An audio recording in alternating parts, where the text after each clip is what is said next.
and welcome to Damon Albarn and Paul Simonon. What a pleasure it is to talk to you, and how are you? We're pretty good. Yeah, we've been good. really busy rehearsing because we've got tour coming up, and just working out the process and getting everybody on board.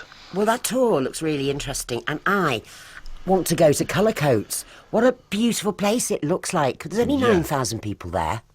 I can't wait to do all of that. That's a sort of dream come true to play the working men's clubs. I think it's wonderful. What brought you to thinking that? Well, it's in a way the first record we put out, the good, the bad, and the Queen, as it was called. Yeah.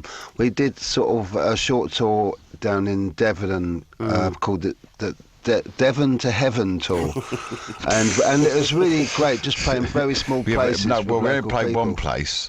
It was the Pig's Nose in East Broad. Then we went up to Ilfracombe. Oh, it's true. We did play. We played a few places. You're right. We did. But I don't really recognise North Devon, though, being a southerner. Well, there was people there. So it's the same sort of line along that, but the east coast of Great Britain, which I think sort of tends to get a bit ignored. Yeah. For, well, music, I guess. I mean, I don't live up there. I don't know, but I'm always really curious to know and to be there. Well, you're going to Tynemouth and you're going to Cullercoats. Also doing a venue I've played, the North Pier in Blackpool. Oh, yeah. Yeah, when I was a kid, I entered talent competitions. Really brilliant. Do you remember what it was like backstage? Because it's quite a place. Probably still the same as it was. It is. No, one side is the same, and they've done the other side up. But on the side that is still the same, that you go into the dressing rooms and you can see seagulls flying beneath you. That's it. Brilliant. And you're doing Glasgow and 3 nights in London. Congratulations on the album. It's stunning. Oh, Every thank you. track, an absolute gem. Oh, and of thank course, you. you caught my curiosity with the introduction, because I was thinking, I know that, especially from every shire's end of Canterbury. They went and, of course, did it at school. Yeah. Chaucer's Canterbury Tales. Yes, yeah. So why do you open with that? Is it to do with the pilgrimage? Yeah, I think so. Yeah, very much so. I mean, I think Damon should explain, because he did some travelling to Banbury. I think. Well, I went to St Albans, a very venerable pilgrimage, if in the literal sense of the word. But yeah, I think the whole thing was kind of just felt like I really needed to reconnect with my own country, because I realised, like a lot of people, I would have hoped realised the referendum. It's not so much the question that was posed. It's what the answer was, and the answer was so confused and sort of weird. I just need. I've still haven't worked out why. Well, I have actually worked out why, and the why is that the question was the wrong question. It should have been, the family is broken in a sense, culturally, and it needs to sort of, the family needs to get together and talk with each other. That's more important than worrying about like the sort of the bureaucracy of the EU. Do you know what I mean? Definitely. Yeah. So it's an album about Britishness, isn't it? In this time of sort of moving away from the European Union. Well, it's not explicit. I mean, it's not. It's, I don't know whether anyone wants to listen to an album about Brexit. To be honest with you, I think they've had quite enough of it as it is. I don't know if it'd be a selling point for me. So I'm keen to kind of sort of distance myself from it at this particular moment. Britishness, maybe, because you touch on things like war. I presume 1917.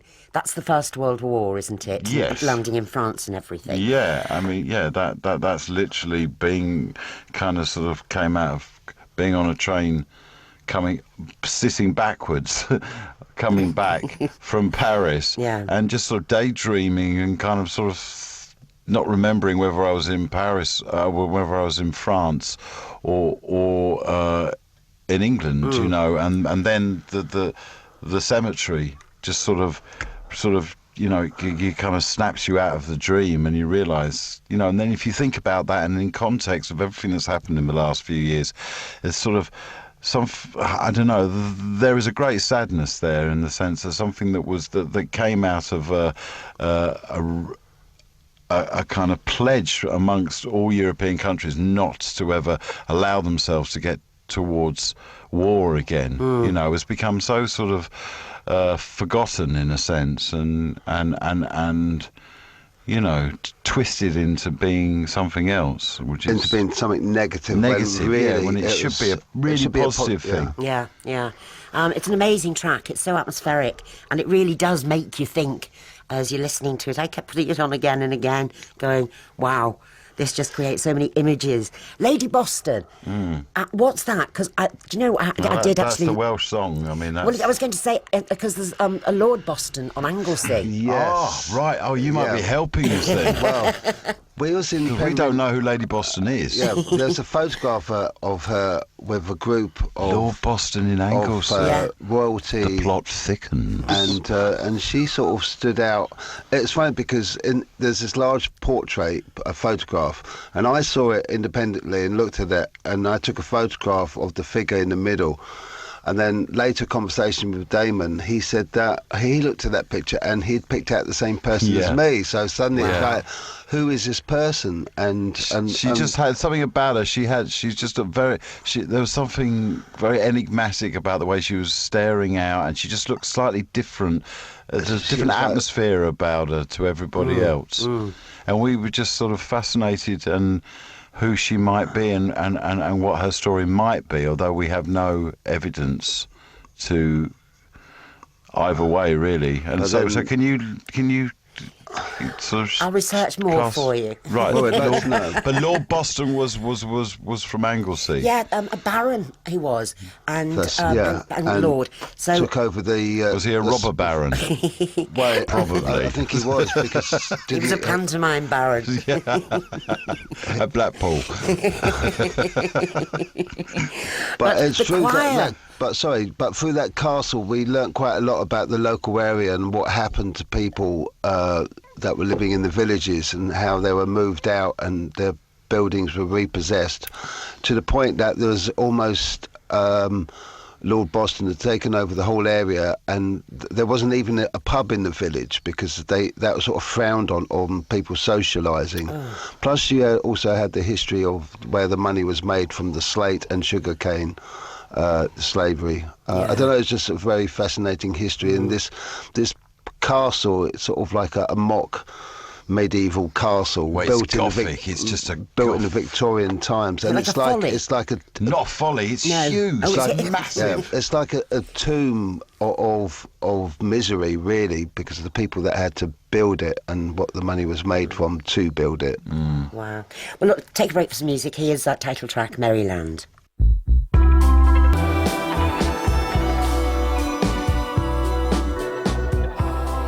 That was Maryland, and we're talking to Damon Albarn and Paul Simonon.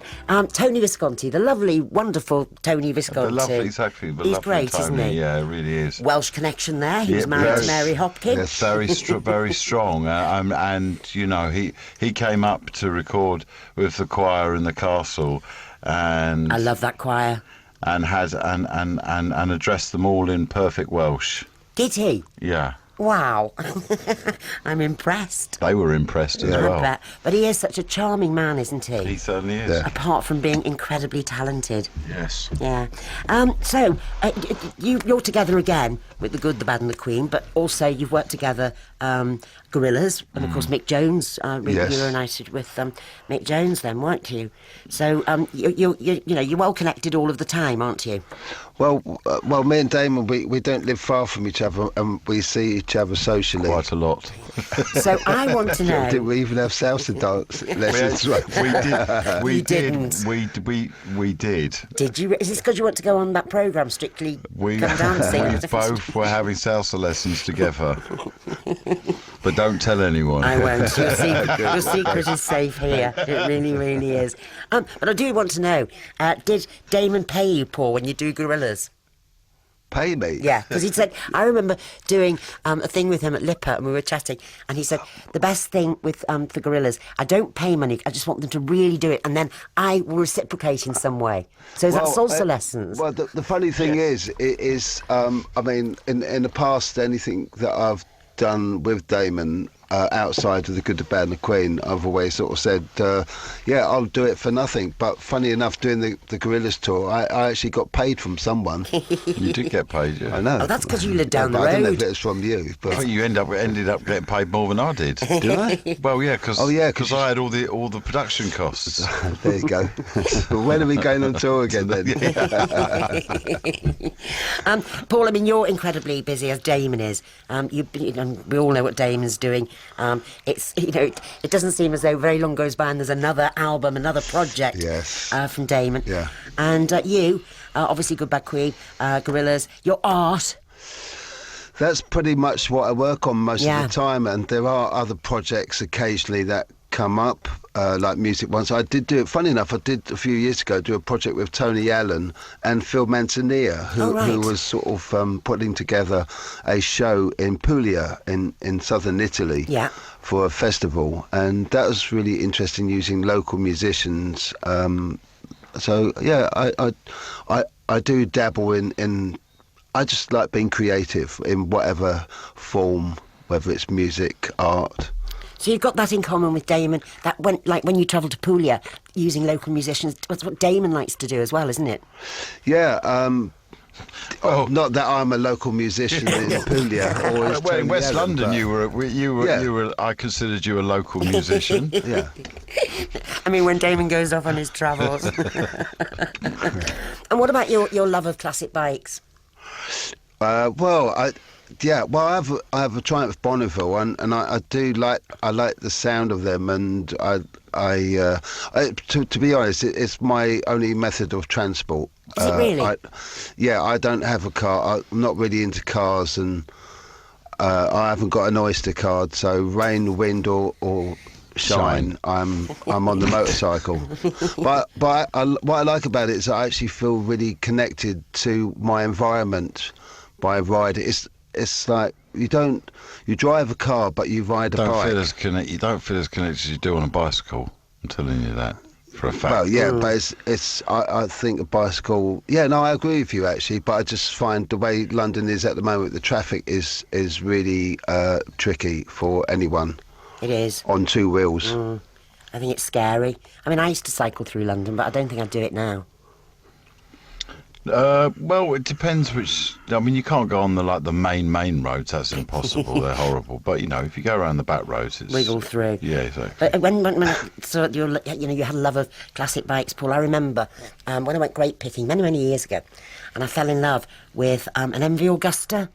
Okay, yeah. And just kept looking at it every day, thinking one day I will have one of those. Now I don't think I'd get on it. Yeah, but they're very sculptural, aren't they? They're sort of like, and some of them are sort of like some of the early ones of like vorticist sort of sculptures. Yeah, they are an absolute work of art. I think it was a German company, wasn't it? I think so. With the MV Augusta.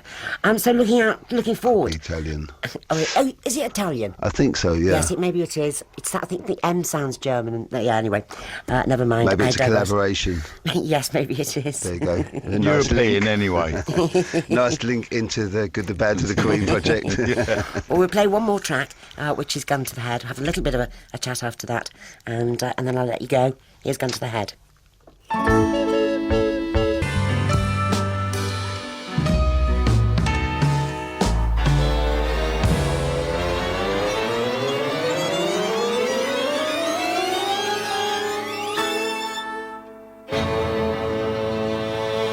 The Good, the Bad and the Queen, and Gun to the Head. Now I have to ask, who's the ventriloquist? Which one? Well, in both videos there's a ventriloquist. Well, it's a dumb... What is it? This is a world exclusive. All right, go on. It's me. No, it's not. It's me. Oh, you're not going to tell me, are you? No, It's us. It is you. It is me. Yeah. It is me, and it took a long time to get myself made up in all of that stuff. I find it really spooky. It was. People were a little bit. I mean, it's one of. I think that was, how did it seem from you? Because you were with me all the time. Yeah, the thing is that it's the idea was to get people's attention, and I think that's a very good way to, because people are so saturated with visual images on their phones and TVs and laptops, that to hold somebody's attention, having a ventriloquist dummy is obviously very old school music hall type. But we've theatre, done the whole album like that. Yeah. Yeah. Every song has got a different sort of lighting, but it's the same. It's me. It is me. But it's quite macabre. And on Gun to the Head, I don't know, I suddenly thought, have I got a fear of these things? Because, you know, it's got that like fairground sound to it. I was like, whoa, whoa, whoa, don't ever like this. Well, you know, it's I'm haunted myself, so I like all that stuff. I like really like early English Gothic films, sort of like David Lean, like Great Expectations. But in a way, like that's been our enduring kind of love affair, so to speak. Yeah. Between Paul and myself is our kind of love of that kind of Englishness, you know, and that's the music hall and everything. Have you ever met a ventriloquist? No.